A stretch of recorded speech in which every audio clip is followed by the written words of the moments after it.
जूं आ रही।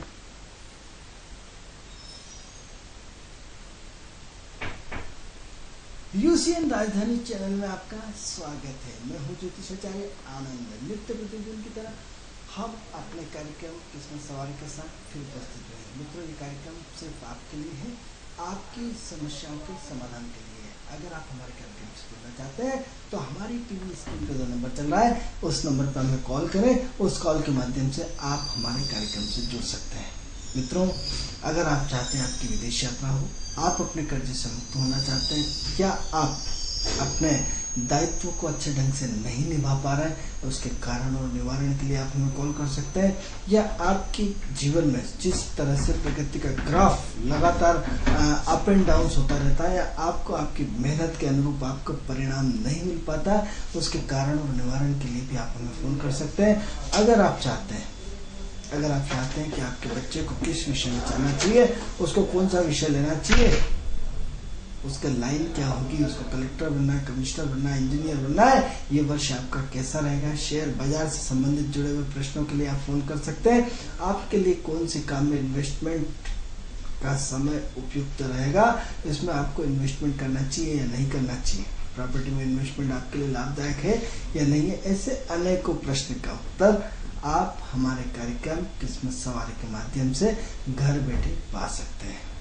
मित्रों, ये तो थी कार्यक्रम से संबंधित जानकारी। जैसा कि आपको पता है कि सबसे पहले हम अपने कार्यक्रम की जानकारी देते हैं, कार्यक्रम को आगे बढ़ाते हैं, और कार्यक्रम का उद्देश्य जो हम आपको बार बार सचेत करते हैं कि आपकी मन स्थिति में परिवर्तन लाना है, आपके जीवन में चेंज लाना है।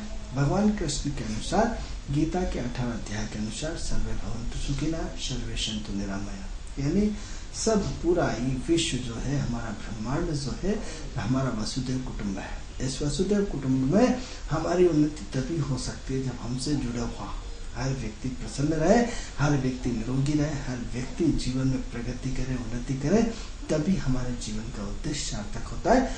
वरना आपके पास बहुत धन और आपसे जुड़े हुए लोग यदि अभावग्रस्त जी रहे हैं और आप उसकी मदद करने की स्थिति में भी हैं और फिर भी मदद नहीं करते, तो इसका मतलब आपकी अगली लाइफ नहीं है। आप सिर्फ इसी जन्म में आप अपने पुण्य को काट लीजिए। जिस दिन पुण्य आपका खत्म हो जाएगा उस दिन उल्टी गिनती शुरू हो जाएगी। इसलिए जीवन में आपको अपने जीवन में परिवर्तन करना होगा, आपकी सोच में परिवर्तन लाना होगा, आपको अपने जीवन में चेंज लाना होगा। इन ग्रहों को आप ग्रहों के अनुसार अपने एटीट्यूड में चेंज कर लीजिए। यदि आप लगता है कि हम नहीं कर सकते, तो इसका आप थोड़ा सा उदाहरण देख लिए कि आपकी पत्नी यदि गुस्से की तेज है तो क्या करते हैं, आप पत्नी के अनुसार अपने आप को तालमेल बिठा देते हैं। और यदि पति गुस्से का तेज है तो पत्नी अपने उनके अनुरूप तालमेल बिठा लेती है। या फिर आप अपने बच्चे से भी तालमेल बिठाते हैं, अपने माँ बाप से तालमेल नहीं बिठा पाते, लेकिन पत्नी और बच्चों से तो निश्चित रूप से मिलाते हैं। तो ऐसी कंडीशन में आप भी ग्रहों के साथ अपना तालमेल बिठाइए, ग्रहों की प्रवृत्ति को समझिए, ग्रहों के नेचर को समझिए, ग्रहों के क्रियाकलाप को समझिए, ग्रहों के एटीट्यूड को चेंज करिए, ग्रहों के व्यक्तित्व को जानिए, ग्रहों के चरित्र को जानिए, ग्रहों के विचारों का आदान प्रदान करें। यदि आप अपने जीवन में ग्रहों का मूल मंत्रों का यदि जीवन में आचरण शुरू कर दें, तो जीवन में हम आपको प्रॉमिस करते हैं ईश्वर की तरफ से कि कभी आपको जीवन में प्रॉब्लम आने वाली नहीं है। जब हम सिद्धांतों को तोड़ते हैं, नियमों को तोड़ते हैं, आपको लगता है आपको कोई नहीं देख रहा है, लेकिन ऊपर वाले सब देखता है। आप कितनी सावधानी रखते हैं अपनी प्रेमिका को घुमाने की, या कितनी सावधानी रखते हैं हर चीज़ को जो गलत काम होता करने के लिए, अंततः पकड़ाते ही हैं। कहीं ना कहीं परिस्थिति ऐसी बनती है जो आपको कहीं न कहीं उलझा के रख देती है। तो प्रश्न ये उठता है मित्रों कि हम अपने समय को अपने अनुरूप करना चाहते हैं या नहीं करना चाहते हैं। यदि अनुरूप करना चाहते हैं तो निश्चित रूप से ग्रहों के तालमेल बिठाइए। तो कार्यक्रम को आगे बढ़ाते हैं, और कार्यक्रम के बारे में जैसे कि आपको पता है कि हम अपने कार्यक्रम में विचारों का आदान प्रदान करते हैं। विचार जो आपकी शक्ति होती है, विचार जो आपका संबल होता है, विचार जो आपके अंतःकरण को बदलने का प्रयास करता है। इन विचारों के साथ हम एस्ट्रोलॉजी को आगे रूप देते हैं। जैसे कि हमारी चर्चा का विषय चल रहा है राहु और चंद्र। राहु चंद्र दो अलग ध्रुव के ग्रह, जिसे हम ग्रहण के नाम से जानते हैं। ग्रहण में क्या होता है, जब राहु चंद्रमा के साथ जुड़ता है या राहु सूर्य के साथ जुड़ता है तो ग्रहण बन जाता है। इसी टाइप से राहु सूर्य के साथ जुड़े या राहु जो है वो केतु सूर्य के साथ जुड़े और केतु चंद्रमा के साथ जुड़े तो भी ग्रहण होता है। क्योंकि हमारा विषय राहु और केतु चल रहा है तो हम राहु और केतु के विषय पर चर्चा करेंगे कि ये हम इसको कई रूपों में चर्चा कर सकते हैं। अब राहु क्या है, राहु चंद्र का ग्रहण बन गया, आई एग्री हो गया। ग्रहण को हम बहुत अच्छा मानते हैं, अन्य ज्योतिष हो सकता है अच्छा नहीं मानते हो, लेकिन हमने अपने जीवन में जितनी भी उन्नति देखी सब ग्रहण में देखी, जितने भी टॉपर देखे सब ग्रहण में देखे। अब इसमें हम आपसे एक ही प्रश्न पूछेंगे, या आप ज्योतिषियों के पास जाते हैं या आप विद्वानों के पास जाते हैं तो विद्वानों से सिर्फ एक ही प्रश्न है, राहु चंद्र के इस योग को हम अपनी माँ का आशीर्वाद माने या माँ का अभिशाप माने? ये आपके सामने प्रश्न है और एक प्रश्नवाचक चिन्ह है। क्योंकि कुंडली में कहीं ना कहीं राहु और चंद्र का ग्रहण योग तो बनेगा ना, कहीं ना कहीं राहु और चंद्र कुंडली में एक साथ तो बैठेंगे, दृष्टि से युति से कहीं भी हो, और स्वाभाविक कुंडली तो अभिशापित कुंडली है। आपको विदिन 1 मिनट नहीं लगता किसी को डराने में, 1 सेकंड के अंदर आप अपना प्रेडिक्शन देना। जैसे राहु चंद्र को आप साथ देखते हैं ऐसा नहीं सोचते कि इस व्यक्ति पर क्या प्रभाव पड़ेगा, हमारे अपने अधूरे ज्ञान के कारण। हम आपको इस पितृदोष की जगह हम इसको यूं क्यों नहीं कहते कि पितरों का आशीर्वाद है। फिर हम विद्वानों से एक प्रश्न यहाँ जरूर जाएंगे कि आप मेरे घर में बैठे या मैं आपके घर में बैठा हूँ। यदि आप मेरे घर में बैठे हैं तो मेरी ड्यूटी आपकी सेवा करना, आपका खान पान, आपका पूरी प्रतिष्ठा मान सम्मान की चिंता। और यदि आपके घर में मैं बैठा हूँ तो आपकी ड्यूटी बनती है आप मुझे चाय नाश्ता कराएंगे। तो राहु चंद्रमा के नक्षत्र में या चंद्रमा राहु के नक्षत्र में दोनों एक साथ बैठे हैं, किसको माने कि आप मुझे घर के पकड़ के लाए कि मैं आपको पकड़ के लाया? राहु चंद्रमा के साथ या चंद्रमा राहु के साथ दो एक साथ बैठे ग्रह, इसका पोटेंशियल, इसकी चर्चा करना बहुत एक आम ज्योतिष के लिए बहुत मुश्किल वाला काम हो जाता है। क्योंकि जिस ग्रहण को हम मानते हैं कि आप मुझे पकड़ के लाए या मैं आपको पकड़ के लाया, आप मुझसे भारी हैं या मैं आपसे भारी हूँ, आप मेरा सम्मान करते हैं या मैं आपसे सम्मान करता हूँ, आप मुझसे कमजोर पड़ते हैं या मैं आपसे कमजोर पड़ता हूँ, दोनों बराबरी के तो नहीं हो सकते। क्योंकि चंद्रमा इमोशनल ग्रह है, तो राहु चंद्र के अधीन है या चंद्रमा राहु के अधीन है। हम दो दोस्त हैं, कोई ना कोई 19-20 पड़ेगा, भले दोस्त हमसे करोड़पति तो भी कहीं न कहीं हम उसके साथ तालमेल बिठाते हैं। तो ऐसी कंडीशन में आपको बिल्कुल स्पष्ट रूप से समझना होगा राहु चंद्र के ग्रहण के योग को। राहु चंद्र के जो ग्रहण बना हुआ है वो अपने आप में बहुत मायने रखता है। यदि आप कहीं की आपकी कुंडली में राहु चंद्र का ग्रहण पड़ा है और आपको नहीं मालूम और किसी ज्योतिष से आपको मालूम पड़ता है और आपको डरा देता तो घबराइए नहीं। क्योंकि राहु चंद्र का जो सीधा कोई भी विद्वान आपको तुरंत बोलेगा अरे तो अभिशापित कुंडली या पितरों का दोष है या फलाना या ठिकाना है। हम आपसे प्रश्न पूछते हैं, क्या आप अपने बेटे को श्राप दे सकते हैं? क्या अपने से छोटों को आप उनका बुरा कर सकते हैं? तो जो हमारे जीते जी नहीं कर सकता वो पितर हमारा बुरा क्यों चाहेंगे? प्रश्नवाचक चिन्ह। जो पितर हमें पिता, एक बेटा कितना ही नालायक हो लेकिन पिता और माता पिता कभी नालायक नहीं होते। गलतियां हमसे होती है, हम उनके अनुरूप नहीं होते, इसलिए थोड़ा सा वैचारिक मतभेद होता है, थोड़ी सी तकलीफ होती है। लेकिन जब हम उस उम्र में उस दौर में आते हैं तो हमें अपनी गलती का एहसास होता है। उस समय तक बहुत देर हो चुकी होती है, उस समय तक हम इतने देर कर चुके होते हैं कि सिवाय हमारे पास रोने के अलावा कोई आधार नहीं होता। क्योंकि जो चीज़ चली गई, जो चीज़ है ही नहीं, उसका फिर कोई मतलब नहीं रह सकता। तो मित्रों, ऐसी कंडीशन में राहु चंद्र के ग्रहण को हम बहुत पवित्र ग्रहण मानते हैं, ना कि अभिशाप। अब यहाँ सबसे पहले माँ और माँ से जुड़े हुए पक्ष की तरफ ध्यान जाता है। जब सूर्य आता है तो सूर्य और सूर्य से जुड़े हुए पक्ष की तरफ देखा जाता है। और जब चंद्र है तो माँ और माँ से जुड़े हुए पक्ष को देखा जाता है। अब प्रश्न ये उठता है कि हम क्या करें, इसको कैसे माने। मित्रों, मनुष्य जन्म में हम एक दूसरे से अपेक्षाएं रखते हैं। अपेक्षाएं, बिल्कुल अपेक्षाएं रखते हैं, और अपेक्षा ही रखना हमारे दुख का कारण बनती है। जिस दिन हम अपेक्षाएं रखना बंद कर दे, हमारा जीवन बहुत सुखी होता है।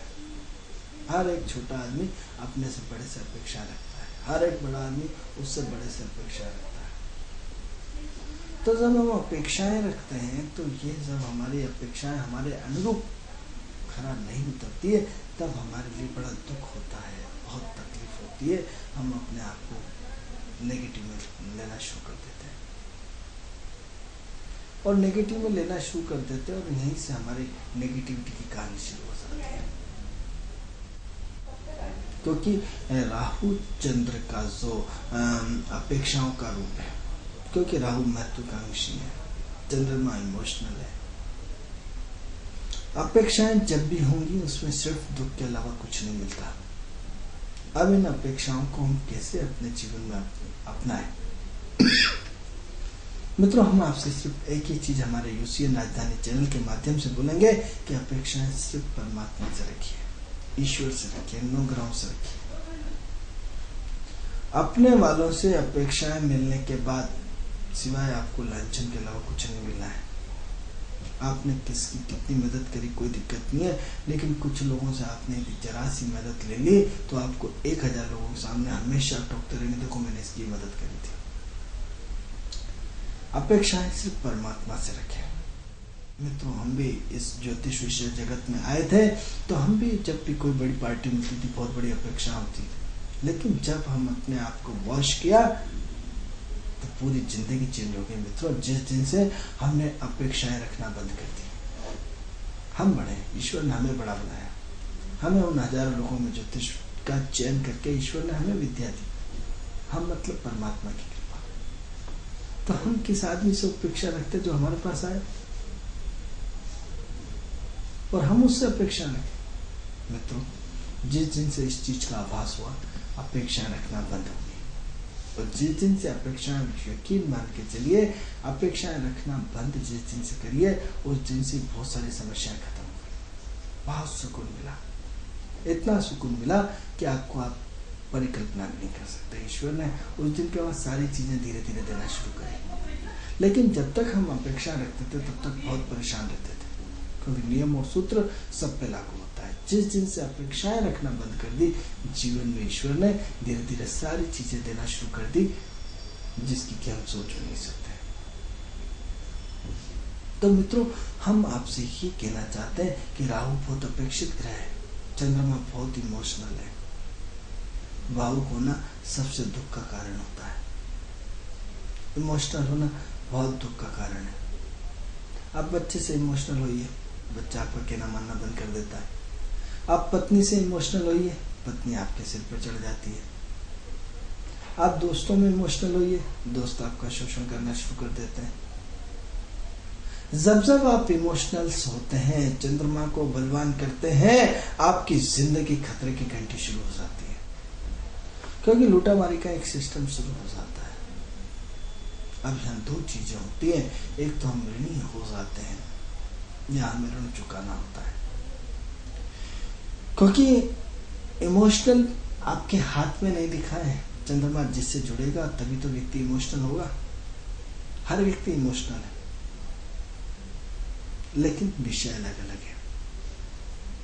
कोई व्यक्ति व्यापार में इमोशनल है, कोई व्यक्ति मित्रों में इमोशनल है, कोई व्यक्ति पत्नी में इमोशनल है, कोई व्यक्ति माँ से इमोशनल है, कोई व्यक्ति बहन से इमोशनल है, कोई व्यक्ति भाई से इमोशनल है, कोई व्यक्ति दादा से इमोशनल है, कोई व्यक्ति दादी से इमोशनल है, कोई व्यक्ति नानी से इमोशनल है, कोई व्यक्ति ससुराल से इमोशनल है, कोई व्यक्ति मजदूर से इमोशनल है, कोई व्यक्ति सामाजिक इमोशनल है, कोई व्यक्ति भौतिक से इमोशनल है, कोई व्यक्ति आध्यात्मिक से इमोशनल है, कोई व्यक्ति संत से इमोशनल है, लेकिन है इमोशनल। क्योंकि कुंडली के जो 12 खाने होते हैं, जिस भाव में चंद्रमा बैठेगा वो आपके इमोशनल का कारण बनेगा। कोई व्यक्ति किताबों से इमोशनल है, कोई व्यक्ति घूमने फिरने से इमोशनल है, कोई व्यक्ति आंदोलन से इमोशनल है, कोई व्यक्ति सरकार के काम से इमोशनल है, कोई व्यक्ति मंत्री से इमोशनल है, कोई व्यक्ति नेता से इमोशनल है, कोई व्यक्ति राजनीति से कोई व्यक्ति रिसर्च में इमोशनल है, कोई व्यक्ति कोई व्यक्ति खुद खाने में इमोशनल है, लेकिन कहीं ना कहीं इमोशनल कोई व्यक्ति कोई जाए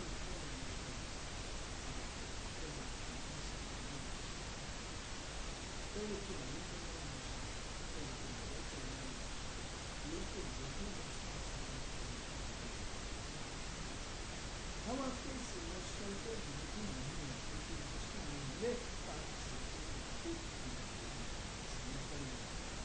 क्योंकि समर्पण कब आता है? जब आप इमोशनल अपने हथियार डालते सारे हथियार डाल के समर्पण भाव से आपको पूरी तरह समर्पित बिल्कुल शरीर कोई तो आपको चंद्रमा कलाओं का चंद्रमा क्यों मालिक इन 16 कलाओं के मालिक से 16 कलाओं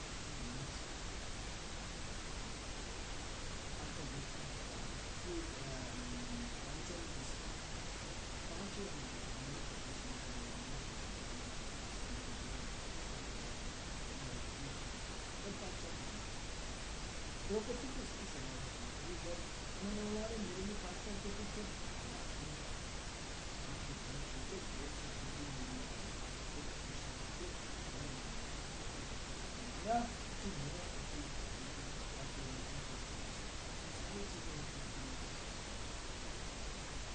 तो इसलिए यदि कोई कला है तो एक ही कला को आप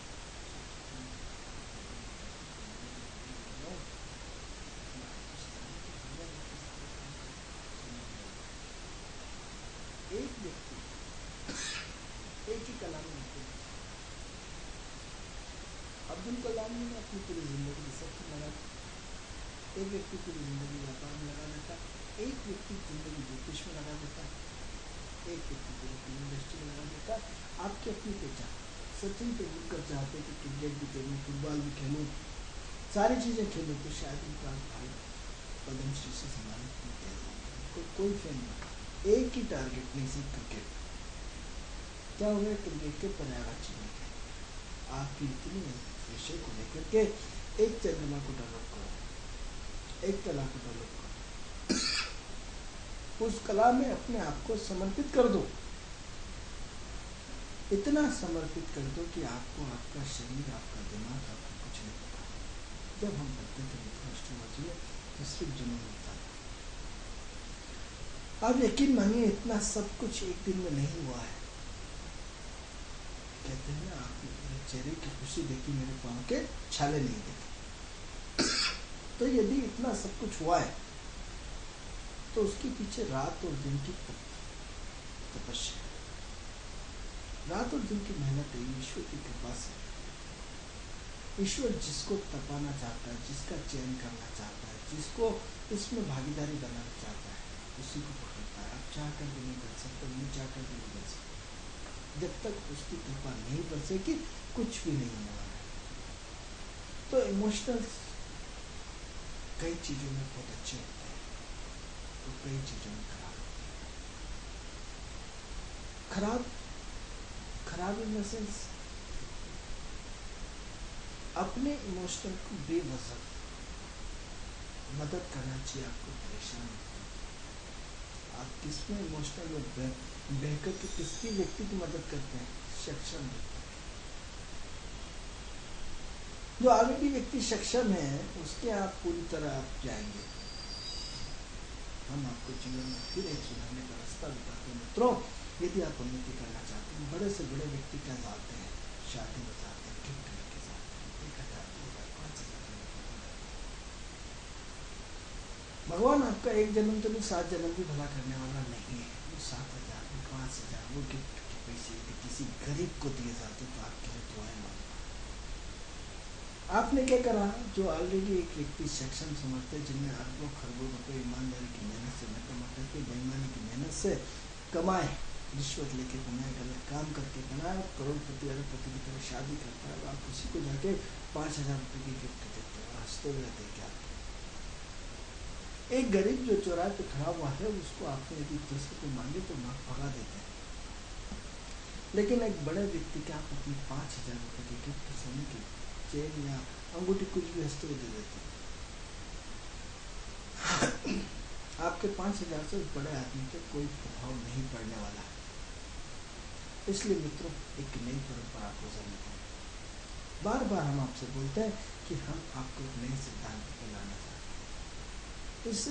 इस जो आप किसी की भी शादी में जाते हैं और वो सक्षम परिवार है, लड़का हो या लड़की, भूल जाओ कन्या, क्योंकि कन्या आजकल सब लड़कियां अपने पैरों पे सक्षम और समर्थ खड़ी हो गई। आज वो जमाना नहीं है कि जो नारी है वो कमजोर है, नारी अपने आप में सक्षम और समर्थ है। शादी किसी की भी हो, जो पैसा आप उसके यहाँ देना चाहते हैं उतने पैसा किसी गरीब को दे। हम आपको ये नहीं कहते कि वो पैसा अपनी जेब में बचा के रखो, क्योंकि वो ऑलरेडी जो जिसके यहाँ जा रहे हैं वो ऑलरेडी अपने आप में सक्षम और समर्थ आदमी है। आपने नहीं भी दिया कोई फर्क नहीं पड़ता उस आदमी को। वो आपके दम पे, आपके 2,000 5,000 के दम पे इतनी बड़ी शादी नहीं कर रहा, लेकिन किसी गरीब को आपने उतने ही पैसे की मदद कर दी तो हो सकता है आपको जीवन भर दुआएं मिले। वो दुआएं आपके जीवन का पूरा भाग्य बदल दें, पूरा भाग्य बदल दें। हम आपसे क्योंकि जिसको यदि आपने 5,000 रुपये दिए वो आपके लिए जीवन भर दुआएं मांगेगा कि भगवान भला करे जिस आदमी ने मेरे 5,000 रुपये दिए। एक नई परंपरा को समझते हैं कि आज से किसी भी शादी में जाए, किसी भी बर्थडे में जाए, बर्थडे व्यक्ति को मनाता अपने एंजॉय के लिए, उसके माँ बाप ने बच्चे के बर्थडे पे उसमें सारी व्यवस्था कर दी, आप ले भी दोगे तो इसके पिता सक्षम है इसलिए बर्थडे मना रहा है। उतने बर्थडे की यदि किसी गरीब के बच्चे को आप अपने गिफ्ट दें तो बच्चा खुश हो जाएगा, आपके लिए दुआएं देगा। हो सकता है उस बच्चे के नाम से दे दे जिसका बर्थडे हो सकता है उसके जीवन में समृद्धि आ जाए, उसके जीवन में परिवर्तन आ जाए। एक बर्थडे और शादी में गिफ्ट देने का, जो एनिवर्सरी में गिफ्ट देने का जो चलन है, उस परंपराओं को चेंज किया जाए, उन परंपराओं में एक नया रूप दिया जाए, उन परंपराओं को एक नया ऐसा रूप दिया जाए कि हम उतने पैसे किसी गरीब को दान करें। मित्रों, यदि आप अपने जीवन में प्रगति चाहते हैं, उन्नति चाहते हैं, तो अपने आप को चेंज करना पड़ेगा। चेंज द लाइफ, एक नया पाठ आपको स्वयं सुधारना पड़ेगा। अभी तक आपने ज्योतिष और विद्वानों की शरण में जाकर उनसे अपेक्षाएं रखकर आपको लगता है यार मेरा भला कर देगा। मित्रों, यदि आपको जख्म है तो जख्म आप ही के घाव से भरने वाला है, दूसरा व्यक्ति घाव भरने वाला नहीं है। जख्म आप ही के घाव से भरेगा, दूसरा उस पर मरहम भी नहीं लगा सकता। आपने क्या, आपको दर्द भोगना है, तो आप ये बताएं कि कौन सी परंपरा को, हो सकता है आपको गिल्टी महसूस हो, आपकी पत्नी आपको अरे अच्छा नहीं लगता, क्या अच्छा नहीं लगता, सक्षम आदमी है भाई, आप पी के देखो, इतना पैसा जितना कटौती कभी नहीं करना है। यदि आप 10,000 रुपये शादी में दे रहे हो तो 10,000 किसी गरीब को दान करिए। ऐसा नहीं कि वहाँ तो 10,000 रुपये की सोने चाहिए और यहाँ पर 1,000 में निपटा दो ना, जितना देने वाला ईश्वर भाव देखता है, किसी गरीब की मदद है। मित्रों, आपके जीवन में 4 चांद लगना शुरू नहीं हो जाए तो आप कहिएगा, लेकिन हमें अपने ज्योतिषीय परंपराओं में परिवर्तन चाहते हैं, चेंज चाहते हैं। हम पुनः रिपीट कर रहे हैं इस विषय को कि आपको अपना आत्मशोधन, आत्मचिंतन, आत्ममनन करना पड़ेगा एस्ट्रोलॉजी के आधार पर। अभी तक आपके आत्मशोधन, आत्मचिंतन और आत्ममनन का स्वरूप कुछ और था। आज आपके आत्मशोधन, आत्मचिंतन और आत्ममनन का स्वरूप पूरा चेंज होना चाहिए कि आप जिस शादी में जाए, जिस एनिवर्सरी में जाए, जिस बर्थडे की पार्टी में जाए, उसमें कोई गिफ्ट नहीं देना, उस गिफ्ट का पैसा उसी को पैसा आपके एक नई संस्कृति के जरिए, एक नए संस्कार के जरिए, एक नई अपनी संस्कृति, हम दूसरे की संस्कृति को फॉलो करते हैं, क्या हम हमारी अपनी संस्कृति को डेवलप न करें कि हम उज्जवल भविष्य के लिए और अपने भविष्य को मोमबत्ती जला करके उसे फूक मार करके अंधेरा, क्योंकि जब अंधेरे की तरफ जा रहा है या उजाले की तरफ जा रहा है, इतना समझाने के बाद भी आज भी घर में मोमबत्ती जलाई जाती है और बच्चे के भविष्य के साथ खिलवाड़ की जाती है। इस शिक्षा के नाम पर इस हाई प्रोफाइल को मिलता है कहाँ का किस संस्कृति का कोई दिक्कत नहीं, जब से जाकर उस विषय का मतलब लेंगे, लेकिन अंधकार जीवन में जब आप किसी जाते तो जीवन अंधकार हो जाए। अरे हमारे धर्म में हमारे प्रकाश फैलाने की संस्कृति, धर्म को फैलाने की संस्कृति, अंधकार को भगाने की संस्कृति, जीवन में दिन को कुछ मारते करते जीवन में अंधकार को कुछ मारते करते, तो हम अपनी परंपरा में कुछ बनाए एक नई परंपरा जिसमें आपको बोलते हैं हमने सबसे अच्छे काम नई संस्कृति अन्य जो किसी की जरूरत नहीं कि हम आपको एक्सप्लेन करेंगे, आपको पूजा करते हैं, हम इसका विरोधी भी नहीं, आप अपना काम करते हैं, कहते हैं सब अच्छे बुरे करने की सजा व्यक्ति को स्वयं रहना चाहिए, ये आपको विषय बड़ा विषय नहीं, क्योंकि ये सारी चीज़ें होती रहेंगी, किसी चीज़ को हासिल करना इतना आसान नहीं, लेकिन हम अपनी प्रकृति के साथ आपके लिए आपको आपके जीवन में इस दान तरह की परंपराओं को बनाना चाहते हैं, उस एटीट्यूड में आपके जीवन में जिसके लिए आप चाहते हैं, अगर आपने किसी का बना नहीं चाहते, वो कैसे जो आप किसी शादी में इस एनिवर्सरी में बर्थडे में देने वाले हैं उसका कोई उसकी खातिर जाएगा आधा उस एनिवर्सरी का पुण्य जो आप किसी शादी में किसी के देने वाले पास आएगा वो यदि किसी को देंगे तो उसकी 50% एनिवर्सरी में 50% होना चाहिए। वो कब संभव है जब आप विशेषकर महिला, क्योंकि वो महिला अरे सब लोग कहते हैं खाली या लोग तो सब नहीं होता, जब आप सक्षम और समर्थ होते हैं हर व्यक्ति आपकी भावना करता है, जब आप सक्षम असमर्थ हो जाते हैं हर व्यक्ति आपकी भावना करता है, ये हमें हर परेशानी किसके जीवन में नहीं होती है, जिससे ही हम परेशान होते हैं सब हमारे भूले मिलने वाले हमारे रिश्तेदार आपकी सब में बोल लेते हैं, जब आप सक्षम और समर्थ हो जाते हैं तो हर व्यक्ति आपसे भूलना चाहिए, ये हमारे समाज है। तो इस समाज की ऐसी परंपराओं को व्यवहार करने से क्या मतलब, यदि यदि एक व्यक्ति के जीवन में परिवर्तन हो गया तो हमारे ईश्वर माध्यम के माध्यम से आपको समझा सकता है। एक नई परंपराओं को जन्म तो उतना पैसा किसी को उतना पैसा छोटे बच्चे को उतना पैसा वर्ग में नहीं देना, उतना पैसा किसी अनाथ आश्रम में अनाथ लोगों को अनाथ आश्रम में पशु को देना, शरीर को जीवन का बैलेंस करना, तो उतना पैसा किसी से रख आपको चिंता होगी जिसके आप करें, जिसके नाम से लगाए, जिसकी शादी में भगवान इसका पुण्य आधा उनको देना, आधा हमें चेंज करना पड़ेगा, हमें परंपराओं में परिवर्तन लाना पड़ेगा। एक दुनिया से लिंक से मित्रों फॉलोअर आपके होना चाहिए, आप दूसरे के फॉलोअर नहीं होना चाहिए, लोग आपकी परंपराओं का निर्वाह करें, लोग आपकी परंपराओं को माने, आपकी परंपराओं का अनुसरण करें, तभी जीवन में बड़ा आनंद आता है, इतना आनंद आएगा कि आपकी लाइफ में वो आनंद आएगा जिसकी क्या कल्पना नहीं कर सकते। मित्रों ये कार्यक्रम आपको कैसा लगता है, इस कार्यक्रम से संबंधित यदि कोई भी जानकारी आपको चाहिए तो हमारी टीवी स्क्रीन पर जो नंबर चल रहा है उस नंबर पर हमें कॉल करके आप हमारे कार्यक्रम से जुड़ सकते हैं। कार्यक्रम का समय पूर्ण हुआ, कल आपसे इसी समय अपने कार्यक्रम किस्मत सवार के साथ फिर उपस्थित होंगे, तब तक के लिए मुझे आज्ञा दीजिए, नमस्कार।